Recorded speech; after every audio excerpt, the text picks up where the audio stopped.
I'm sure you all can hear me now. So let's start with the Gita Dhyanam first. And then even though you are muted, you can always, you should sing with me. Okay. So that way we just get into the practice of saying these verses. Om Parthaye Pratibodhitam Bhagavata Narayan Swayam Vyasena Grathitam Purana Munina Madhye Mahabharatam Advait Amrit Varshini Bhagavati Mashtadashadhyayane Amutvam Anusandhame Bhagavad Gita Bhavadveshine Namo Astu Te Vyas Vishal Buddhe Full Arvind Ayat Patra Netar येन तव्या भारत तैल पूर्ण प्रज्वलितो ज्ञान मया प्रदीप परपान पारी जाताए तोत्र वेत्र एक पानये ज्ञान मुद्राए कृष्णाए गीता अमृत दुहे नमः सर्वोपनिषदो गावो दोगदा गोपाल नंदना पार्थो वत्सा सुधीर भोगता दुग्धम गीता अमृतम महत वसुदेव सुतम देवम कंस चानूरमर्दनम देवकी परमानंदम कृष्णम वंदे जगद्गुरुम भीष्म द्रोण तटा जयद्रथ जला गांधार नीलोत्पला शल्य ग्राहवती कृपेन वहने कर्णेन वेलाकुला अश्वत्थाम विकर्ण घोर मकरा दुर्योधन अवर्तनी सोतीर्णा खलु पांडवै रन्नदी कैवर्तका केशवा पाराशरे वत्सरोजमलं गीता अर्थगंधोटकम नानाख्यानक केसरम हरि कथा संबोधन अबोधितम लोके सज्जन षटपदे रह रह पिए मानम मुदा भूयाद भारत पंकजम कलिमल प्रध्वंसी न श्रेयसे मूकम करोति वाचालम पंगुम लंघ्यते गिरिम यत्कृपातमहं वन्दे परमानंद माधवम यम ब्रह्म वरुण इंद्र रुद्र मरुतः स्तुन्वन्ति दिव्ये स्तवे वेदै सांग पद क्रमोपनिषदै गायन्ति यम सामगा ज्ञानवस्ति तद्गतेन मनसा पश्यन्ति यम योगिनो यस्यांतं न विदुसुर असुर गणा देवाय तस्मै नमः. We are on chapter 15, towards the end of this chapter. And the title of this chapter is Purushottam Yoga. And we finished up to verse number 15. So we did 4 verses last week.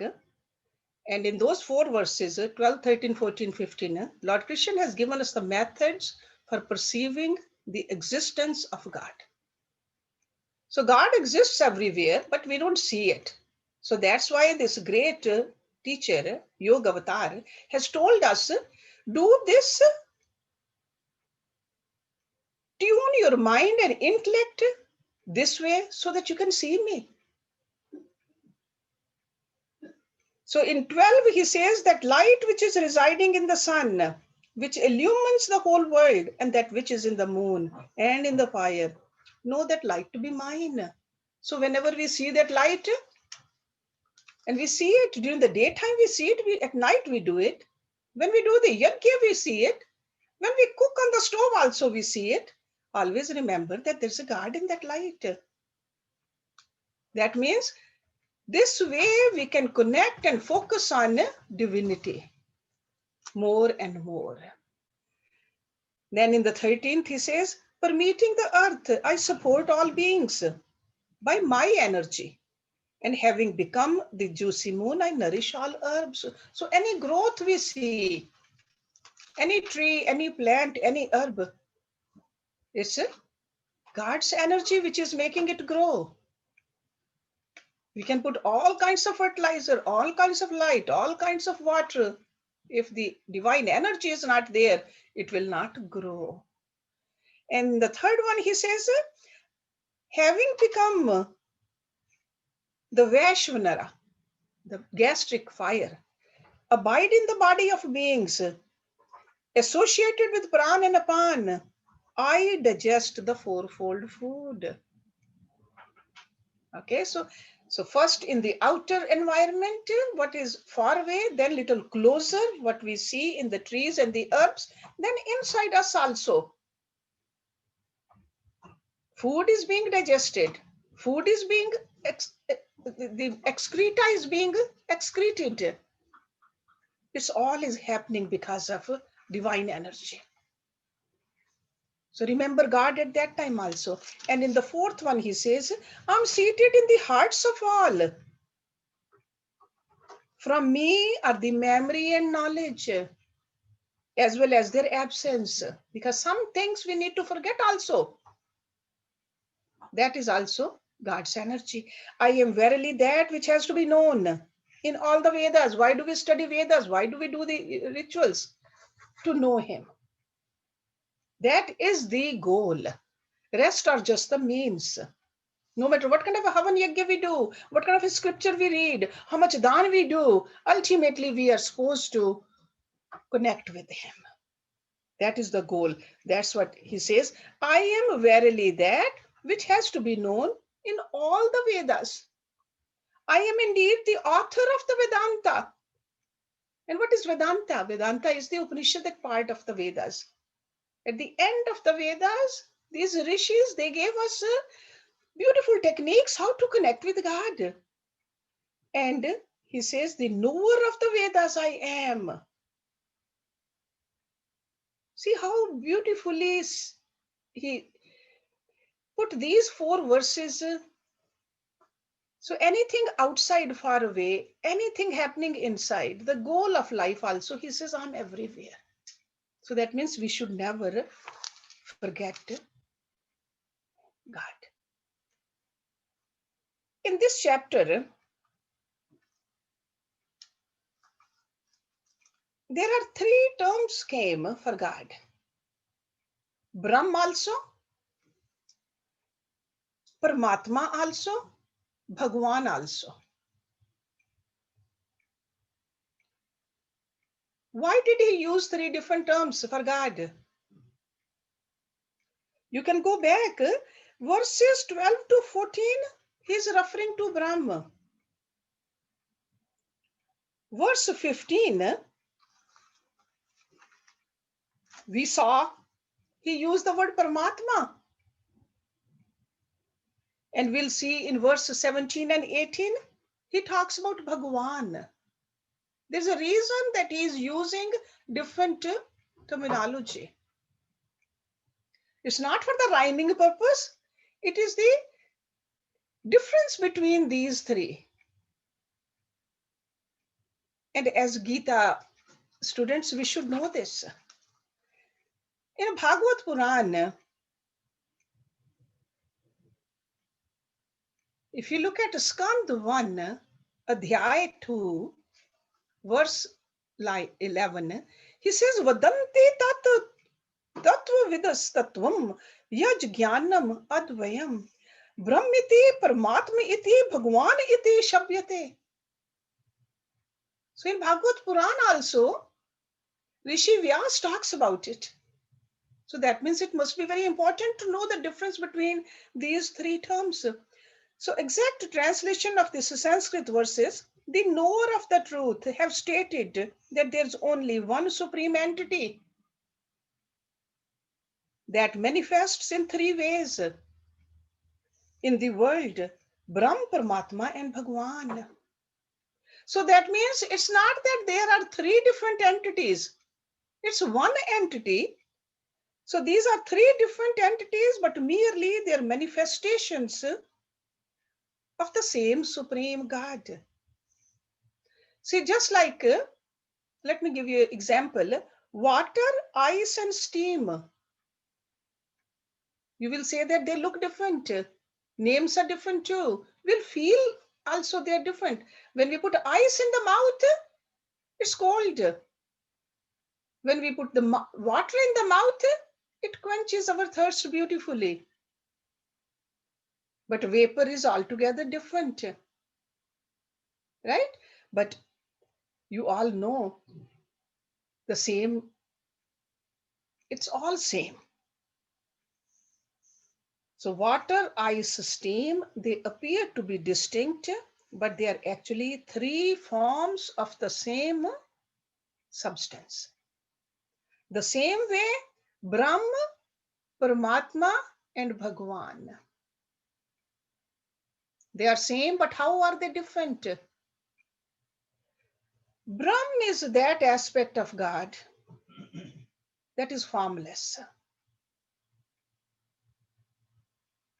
When we say Nirgun, Nirakar, Sarvavyapak, we are talking about Brahma. Brahm is that aspect of God that is formless and all pervading. Everywhere, there's no place where Brahm is not. Those who follow the path of Gyan Yoga worship the Brahm aspect of God.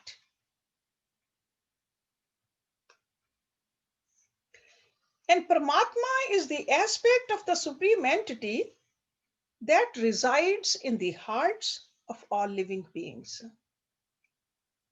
as the supreme soul. Basically, the path of Ashtanga Yoga leads to the Paramatma realization of God. Paramatma in the heart. That's why we talk about that purify your heart.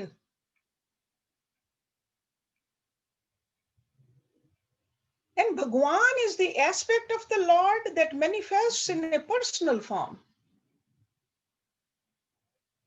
A form which came as a God incarnate and performed a lot of leelas. And we think about those leelas,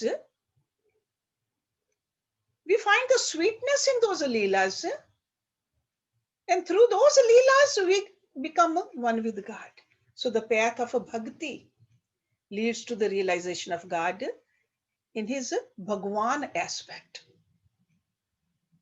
That's why we call our Guru also Bhagwan. But in essence, there's no difference between the Brahma and the Paramatma and the Bhagwan. It's all a different manifestation of the same Supreme. Let me give you some of the Sanskrit verses to explain where did I get this information. In Shvetashva Upanishad, they talk about Brahma. See, Upanishads mainly talk about Brahma. Ekoho deva sarvabhuteshu gudaha sarvavyapi. There is only one God. See, we should know this because when somebody argues with us, in Hinduism, you have so many gods. There are not so many gods. Ekoho deva. So there's only one God. He is seated in everything and everyone. So that means everywhere.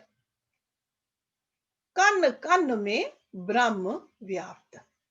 We sing that in the bhajans also, right? Then Paramatma, Bhagavad Gita, if you can look at it, chapter 18, verse number 61. Ishvara sarvabhutanam hrideshe Arjuna tishtati. So Lord Krishna is telling Arjun that God resides in the heart of all living beings. Then Bhagwan. Srimad Bhagavatam talks about Bhagwan. Again and again, it says the Supreme Lord, who's the soul of all souls, manifested in his personal form as Shri Krishna.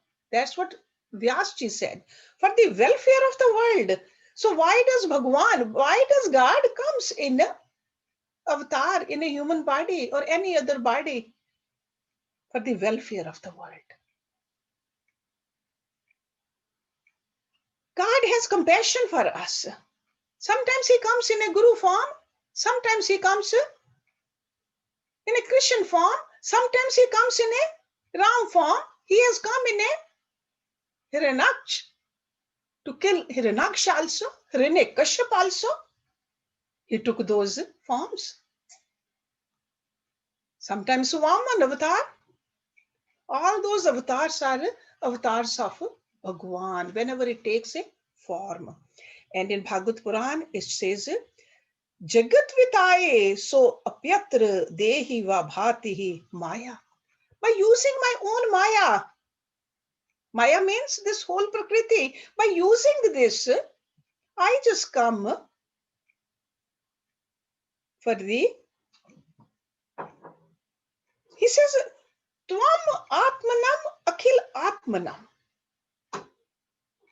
Okay, it's like for your benefit, I come over here and take the form. So scriptures very loudly talk about it. So when we study this chapter, last time I told you how important, how deep is this chapter. No other philosophy book, no other sect can explain Brahma or God the way Lord Krishna did in Bhagavad Gita. But we got to dig through it. We got to try to understand it. Only then we'll know. It's not something to just play it on the YouTube and have few words just go in there. No, it's not like that. This is something we study. This is something we absorb. And after absorbing, this is something we live with, this philosophy. So let's go to number 16, because there are only few verses left. This is a very small chapter, only 20 verses. But such a deep knowledge in these 20 verses. Dvau imau purushoho loke ksharacha aksharaha evacha kshara sarvani bhutani kutastha aksharaha uchyate. Dvau means two. Imau means these. Purusho, beings, loke, in the world. Kshar and akshar. Kshar is the perishable, akshar is the imperishable. Ev means even, cha means and. Kshara, again perishable. Sarvani, all. Bhutani, beings. Kutastha, unchanging. Akshara, the imperishable. Uchate means is called.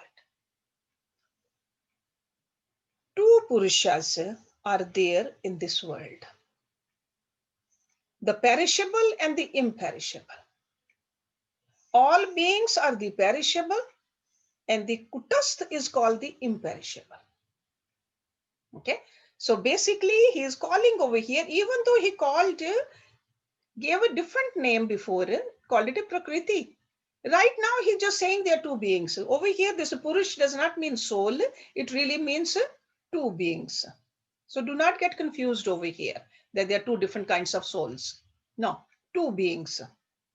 One of that being is perishable, and that is the Prakriti, that's the Maya. And what is the other one? The Atma, that is the imperishable. So the realm of matter is indicated in this verse as the perishable Purush, which changes. And the soul, the self, is the imperishable. And we can see that, we have witnessed it, that the body changes from childhood to youth, from the youth to old age.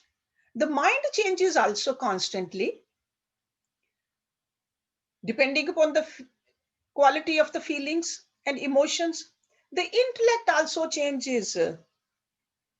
When we add more knowledge into it, and what kind of a knowledge we put in there, our intellect changes.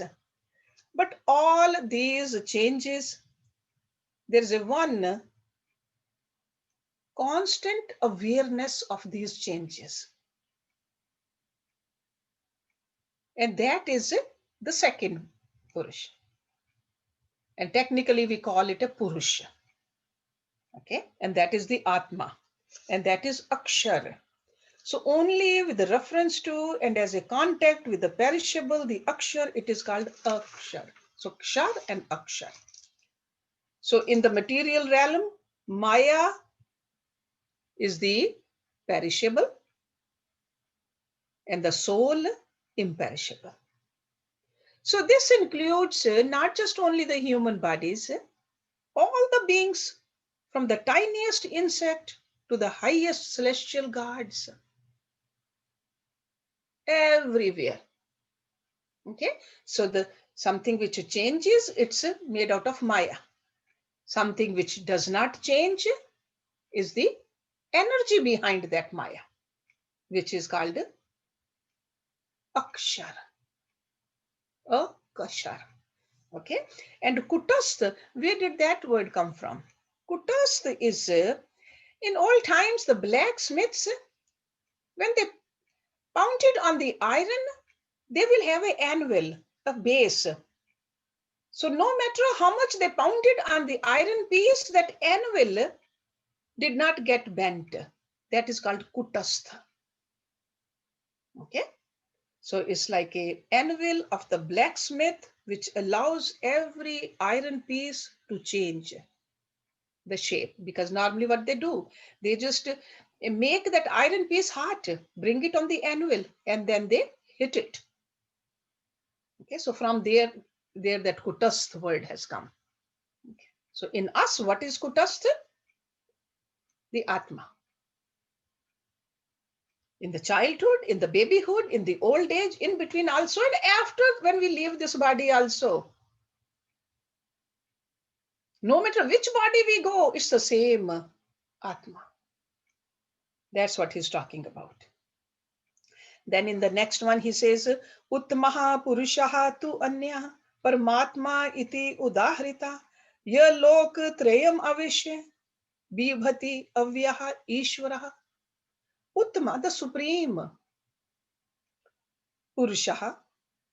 Tu means but, Anya means another. Paramatma, the highest self.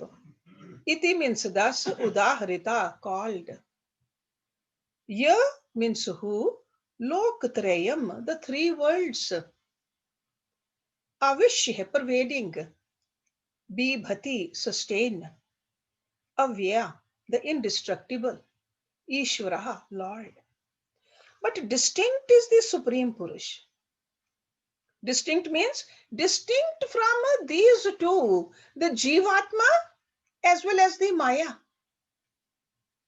So distinct is the Supreme Purush, called the highest self. See, that's why it's called a Purushottam. This Jivatma is not called Purushottam. So distinct. That's why Bhagavad Gita, some people like to read it as a non-dualistic way. No, this is a dualistic philosophy. Bhagavad Gita clearly again and again Lord Krishna mentions this. Sure, we need to Atma, Jivatma has to merge into the Paramatma, but before it merges, it is definitely distinct. Distinct is the Supreme Purush, called the highest self, the indestructible Lord, who pervading the three worlds sustains them. So having spoken about the world and the souls, Shri Krishna now speaks of God. This is about God, Purushottam. And what is this three worlds? Because sometimes we hear that there are 7 heavens and 7 earths. Why is he talking about only 3 worlds? Who is the ruler of the rest of them? No, this is a philosophical language for these 3 worlds. This 3 world really means our 3 states of consciousness. Jagrat, Swapan, and Sushupti. All these 3 worlds, these are the 3 worlds philosophically. Okay? So God rules all of them. So he says, Ya Loktrayam Avishya Bibhati Avyaha Ishvaraha. So the same self is the illuminator of all experiences in all the above 3 states of consciousness. So that spirit is spoken as a supreme self over here. See, our own Jivatma, when we peel off the layers, the upadhis, then it's nothing but this Ishwar. Because you say Ansha, that Ansha becomes one with the Anshi. Okay, so this is a deep meaning behind these verses over here. So clearly we see the disapproval of non-dualistic philosophers. Not only this verse, I have mentioned many other verses throughout Bhagavad Gita also. Okay, we don't have to argue with anybody, but we got to understand it, because otherwise thinking, no, I'm Brahm, we don't become Brahm. We got to purify ourselves. We got to do the sadhana. Otherwise, what is the purpose of doing the sadhana if you're already Brahm? In essence, we are, but in reality, we are not. We are not acting like Brahma.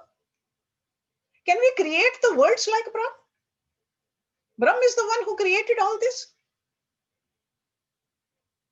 All we create is our own miseries.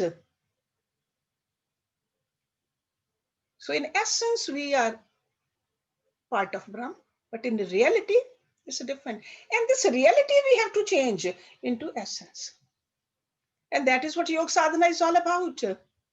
And that happens by starting from purity. Purify this body. Make sure you purify your mind. Make sure you purify your intellect. Make sure you purify your ego also. The whole sadhana is about purification, guys. The yam and the niyams are about purification. Native woman, that's all about purification. Studying of these swadhyaya doing, all about purification. There's nothing else. We don't have to add anything. All we have to do is just purify ourselves. Okay? So according to the limitations and the conditions around, it looks like we are separate. So we got to remove these limitations. See, it's almost, I always give you the example of a pot. The space in the pot and the space outside is the same. What do we need to do? Just break the pot. Or the air inside the house and the outside. It's the same air, same space. What do we need to do? We want to clean the air inside. What do we do? Open the windows. So, but if we can really drop all the walls down, it's the same. There's no difference. But this cleansing we have to do. Okay. So the infinite consciousness itself is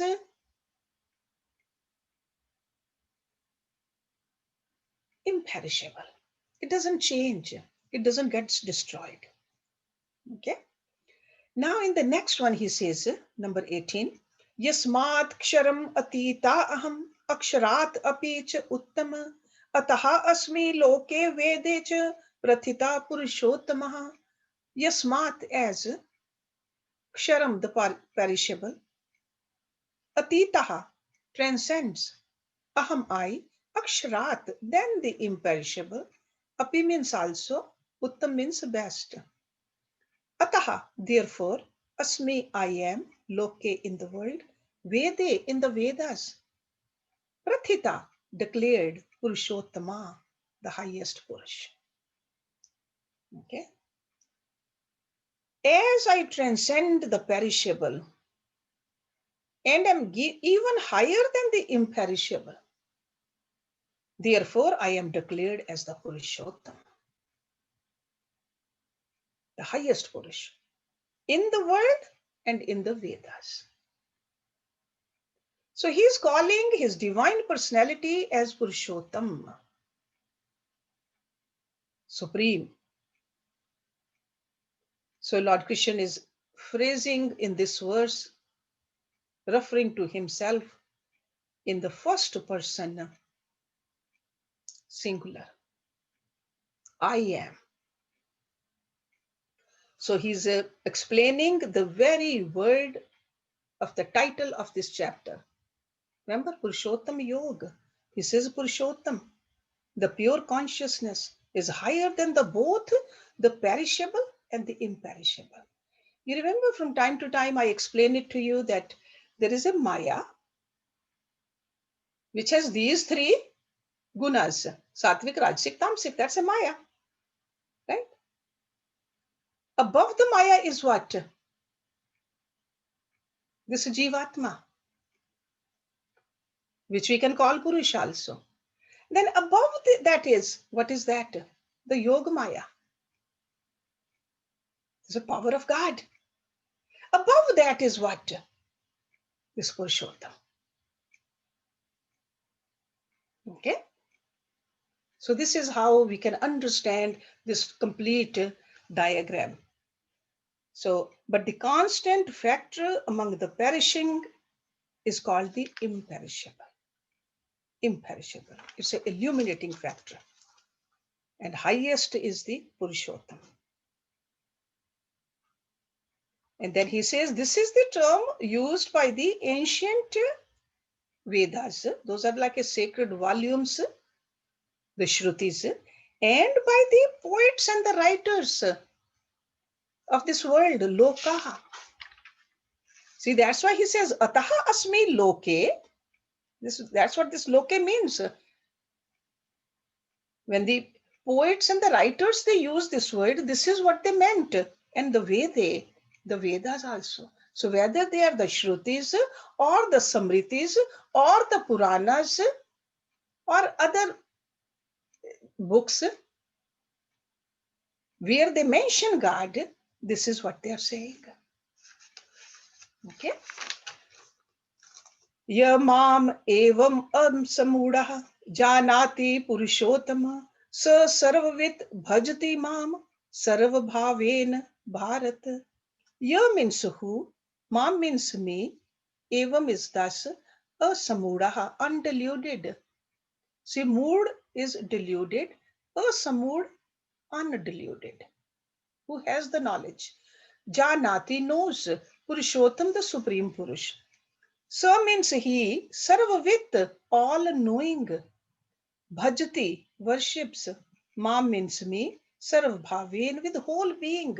And Bharat is for Arjun. Okay. He who, undeluded, thus knows me, the Supreme Purush. He, all knowing, worships me with his whole being. When we have a knowledge, see, where does knowledge takes us? See, Gyan, Bhakti badhata. Bhakti, and Bhakti, that love for God, gives us more knowledge. Just like they feed into each other.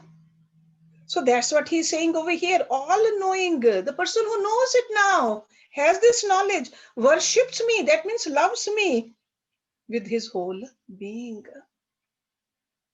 Who wouldn't love this kind of a personality? Who knows all, everything came from him, does not change.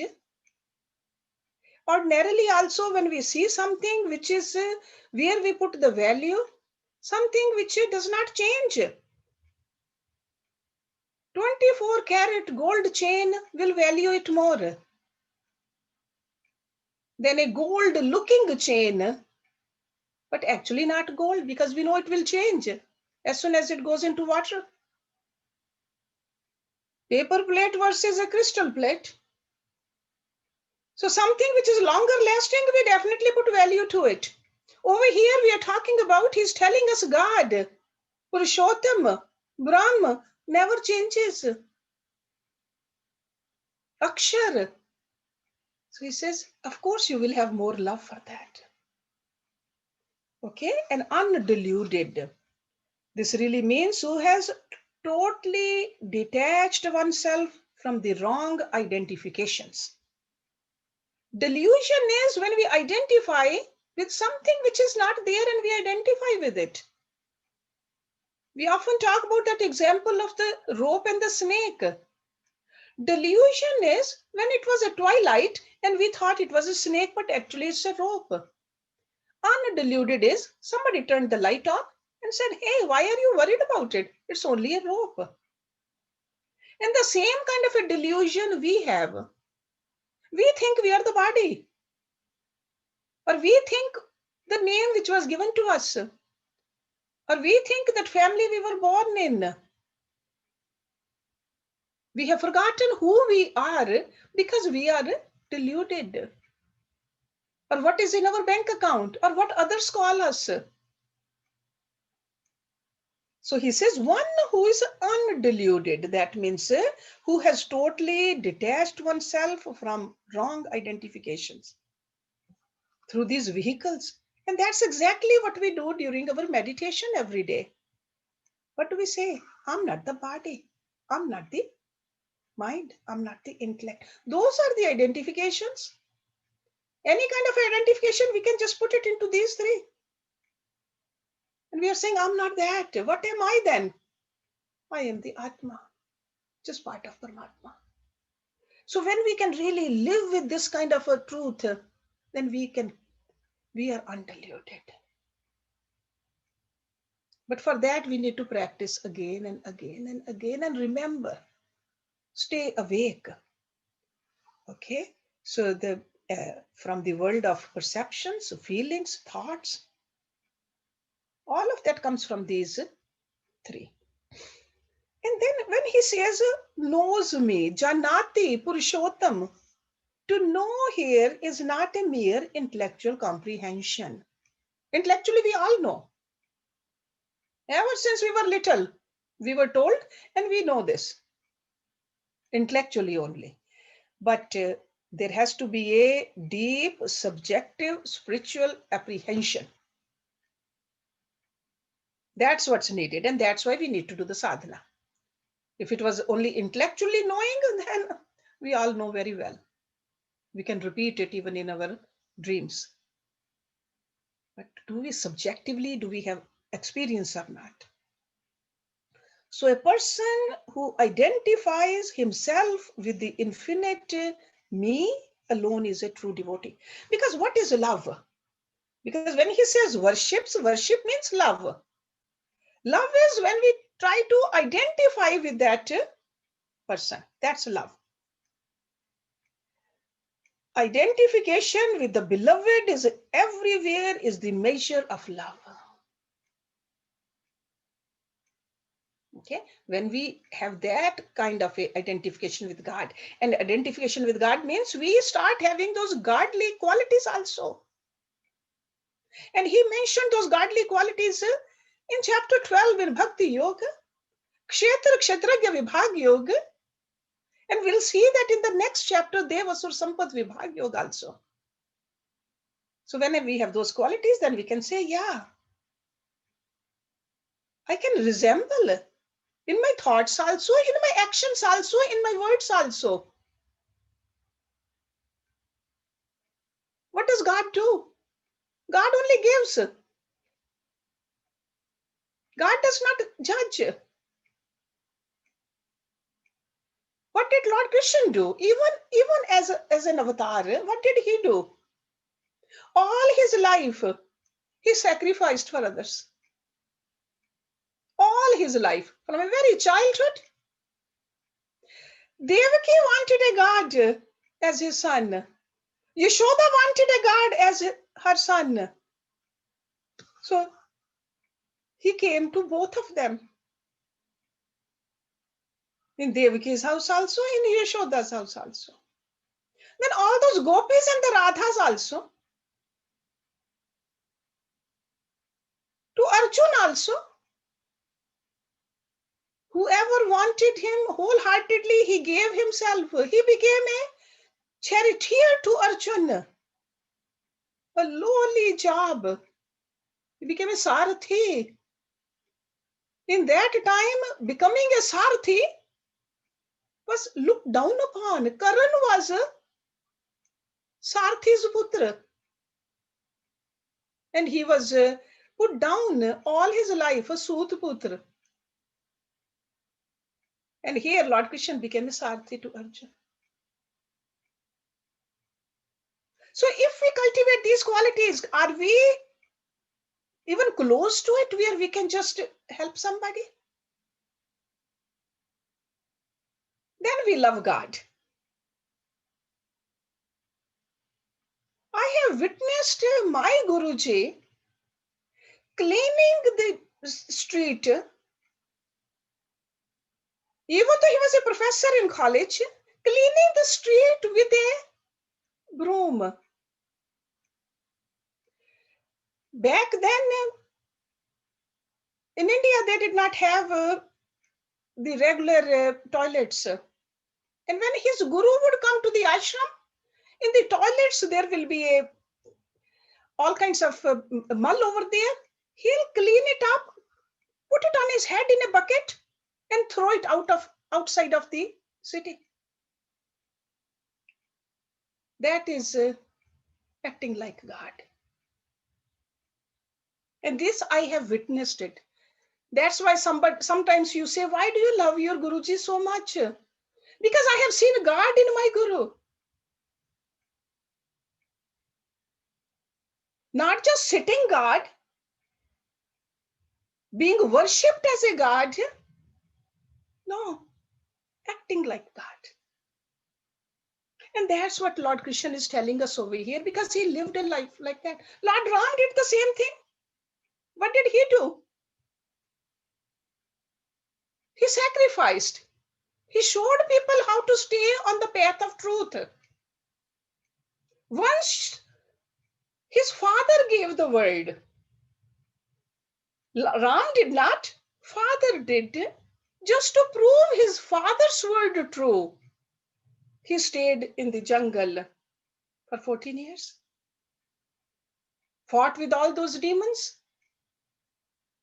That is God. Living on the path of dharma. Because what is God? Dharma. When we live on a path like that, then we love God, then we become one with God. That's the way to do it. That's what Lord Krishna is telling us. He who undiluted, first we got to become undiluted. Then he says, you will know me. Without becoming undiluted, we will not know him. Okay? And who is he? The Supreme Purush. Purushottam, he is Purushottam. All knowing. Then what do? Worship him with your whole being. Whole being means whatever God has given it to us, it is for only his benefit to connect with him. This is bhakti. Bhakti is not just a superficial sprinkling water over you.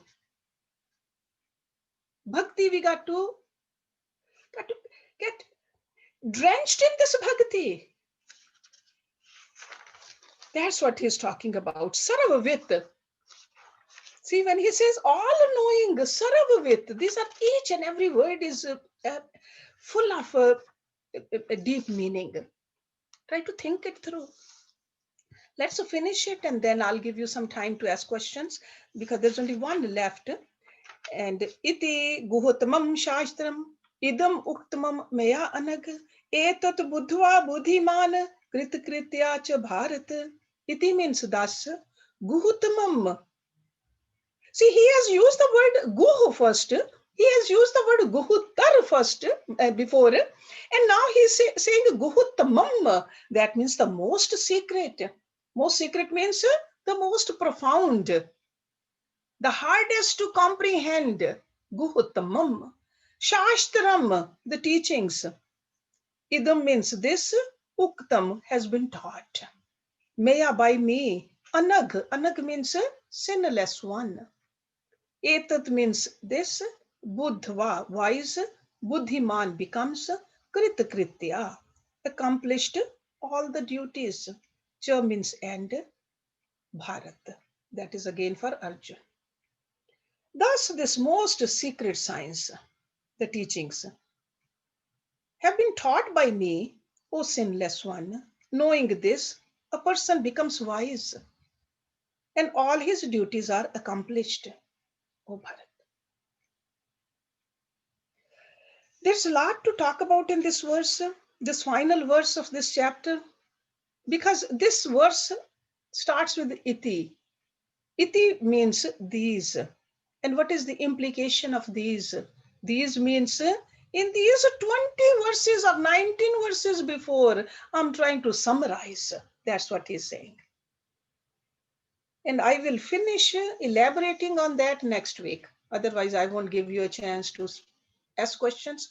So I'll definitely go over in detail. It's a very deep, you can see that every verse, not only every verse, every word of each verse is full of meaning, right? There's no one extra word added in there. So that's why I want to make sure that you understand, and I do my duty also explaining it to you. But meanwhile, if somebody has a question, and I wanted Urmil to recite also, but I think we'll do it next week then after I finish this verse number 20. Yes, Jyoti. Raj Mittal. Yes, Raj. Hi, Hershji. Yes, Raj. Great class. Still trying to digest it. Yeah, that's why I just didn't want to finish it up. I want you guys to go through it on your own also, and any question you have, because to me, I think the whole philosophy is compacted in this chapter.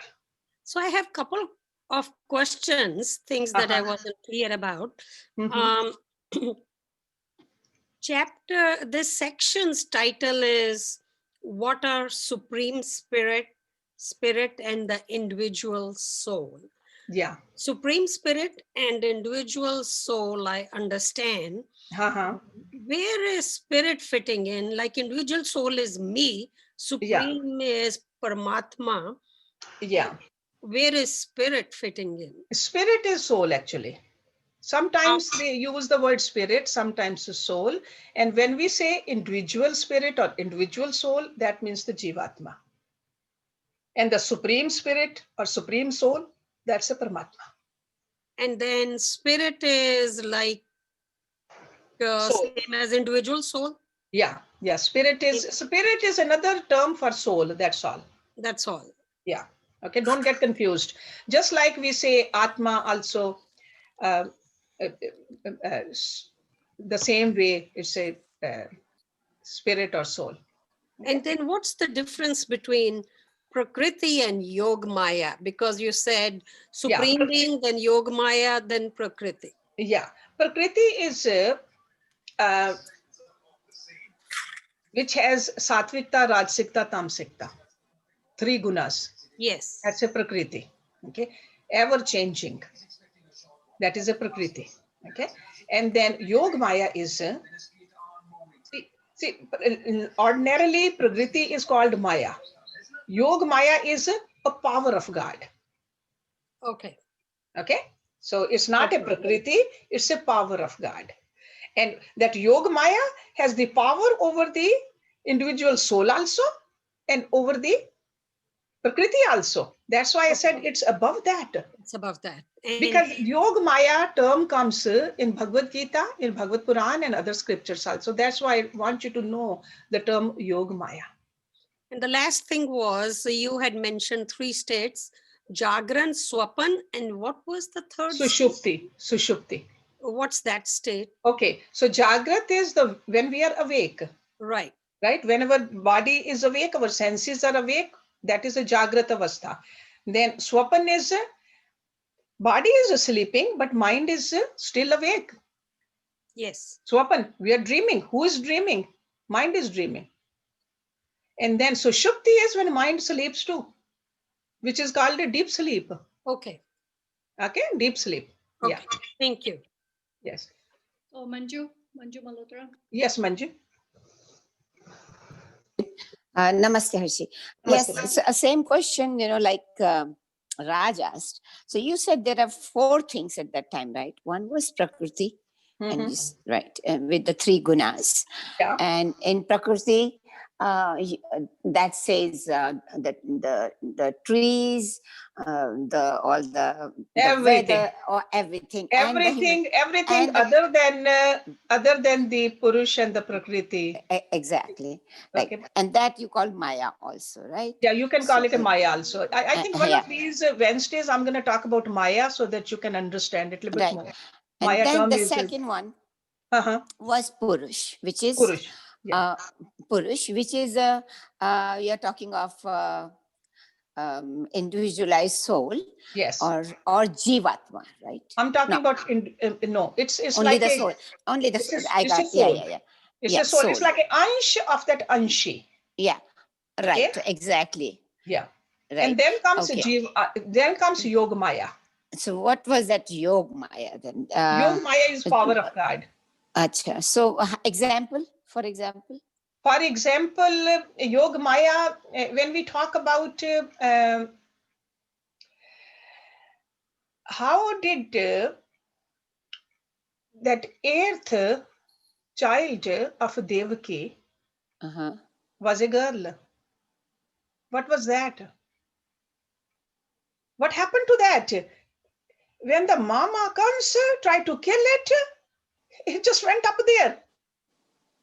Yoga Maya is God's power to do certain miracles over here. When Ganesh was drinking milk all over the world, what was that? That was a Yoga Maya. Okay, so God's energy working in this world in a very mysterious and in a beautiful way. Something different. Otherwise, also God's energy is working. This is a God's energy, like a gravitational also, like as a gravity. Yeah. Powers of all these elements, that's a God's. But when there's something special happens, that's called a chamatkar. Chamatkar. Yes, you can use that. Yes, definitely. When I told you one time that flower appeared in my mandir, in front of my mother's picture, and I called my father, Guruji. I said, what is it happening? I don't understand. I have told you that story many times because that really brought, it's like my whole body was shaking when I saw that.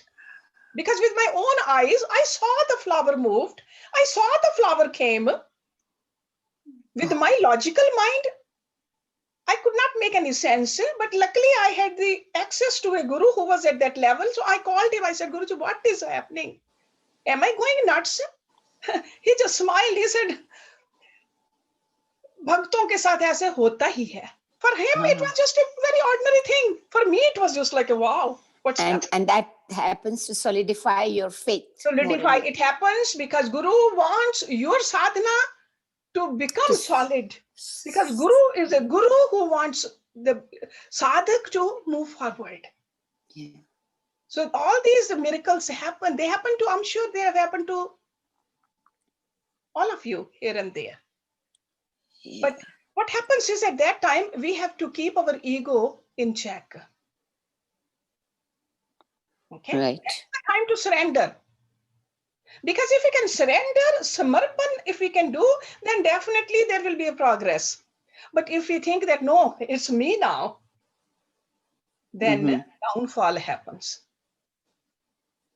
So we got to be very aware of it. Okay, and that's Yoga Maya. It was a Yoga Maya who brought the flower. It was like this big. It was during Diwali times. It was a mum, big size.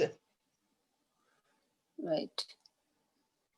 Disappeared, came, appeared again. I mean,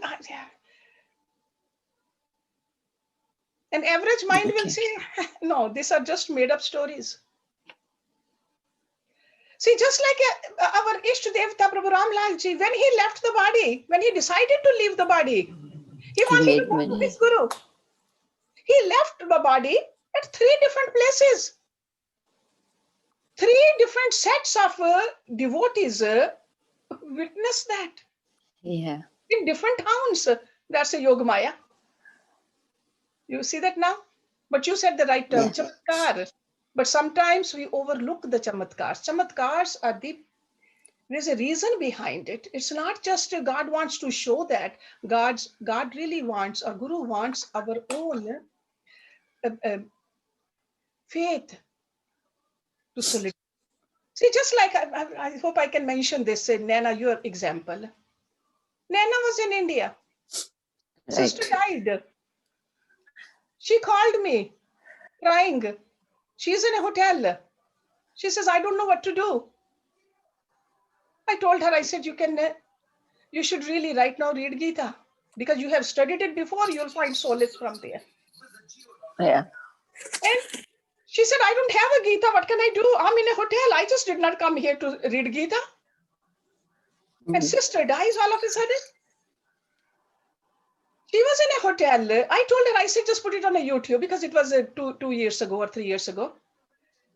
She said, okay, I'll do that. As soon as she hung up the phone, the doorbell rang of the hotel room. Somebody from the hotel brought a Gita to her. She will tell you, she's sitting right there. Yeah. You think it's me who did it? Or she did it? And she said it was the most beautiful Bhagavad Gita that person brought. That's called a Yogmaya. And what happens with that? A person with whom it happened, a person who heard about it, will definitely have a sprout of bhakti and a faith strengthened for God, right? So this happened. I mean, you can see that she's nodding. She's not saying that Hersh, you are just making it up. So it happened. She called me right away.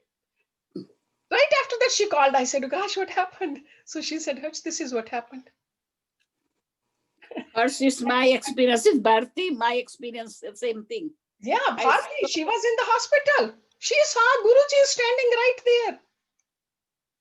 Doctor said that she has a severe condition.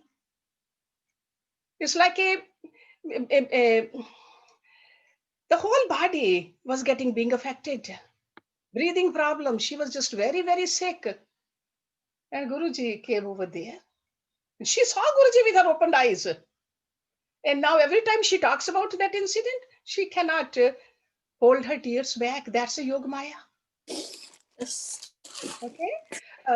I know I'm going to keep on going if you don't stop me. Jyoti, who has a question now? Urmil Chawla. Yes, Urmil.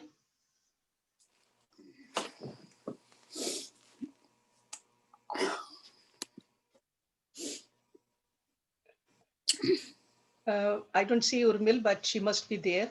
There. Okay. There. Yes, Urmil. Yeah. You started this section from 15.16 to 20 by telling us about Brahm, Paramatma, and Bhagwan.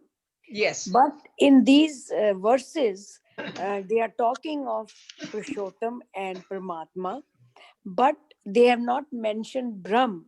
Is Brahm that imperishable supreme spirit? Yes. So yes. Brahm is Brahma word is referring in verse 12 to 14. That's where the Brahm reference of Brahm is. Oh, the supreme spirit. Yes. So 12 to 14 refers about Brahma. Okay. Verse 15 refers to Paramatma. And verse 17 and 18, he is referring to Bhagwan. Okay, because Bhagwan is like a personal form. Okay, and then Urmil, next week I'll finish talking about this number 20, and then right after that you can read your poem also. You're writing verses you have written, and then we'll start the next chapter. Okay. Sure. Today, since there's no time, so I don't want us to just rush through it. No. Even I am. Just come to the class right in the beginning. So I'll just finish it. You read, and then we'll start 16. Anything else, Jyoti? One last question, Sujata. Yes, Sujata. Yeah, I was, hello, good morning. I was going to say, is the Yogmaya a conduit? Would you say that's a conduit for the Guru's grace? Yes, definitely. Definitely. Yeah. Just wanted to clarify. Yeah. Okay. Manny, can you play some can you guys hear me? Bhajan for us so that we can feel connection with God? Okay, give me a second. I was not ready because I thought Urmilji was going to. Yeah, Urmil, I think I'm going to finish it because I don't want to rush through this. This is very. Okay. I want you all of you to go through these verses this week also, and then we'll try to understand more and more. Yes, Manny. You guys hear me? Yes.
Thank you very much, Mani.